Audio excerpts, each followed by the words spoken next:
Guys, magandang araw. So, nandito kami sa Villa Adelaida, Block 28. Di ko lang na, Block 28 lot 20 siguro to. Kasi uneven to. So guys, sa nagsasabing masarap daw ang buhay ng piso wifi, ito, tingnan nyo kung ano, bush buhay, oh. Kuryente na yan, boy.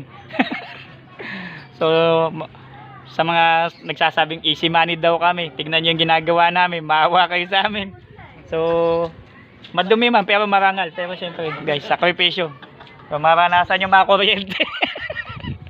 So, yun sa mga di ba nakita niyo yung mga akyat bubong serye, latag ng ganito, hila ng ganito. So, yun. So, ito. So, sa minamatay yung trabaho namin dahil madali lang daw, easy money, isang lapit lang daw sa piso wifi, pera na. Ito, nakikita nyo.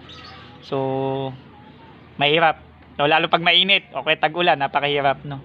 Doon sa matandang nagpakit sa akin sa bubong, maawa ka sa akin sa susunod. Tag-ulan yun, no? Nakuryente ako doon, no? Sa experience ko sa tagal, doon sa Rosario, Cavite. Shout out doon, ha, kayo, no? Nalimutan ko apelido doon.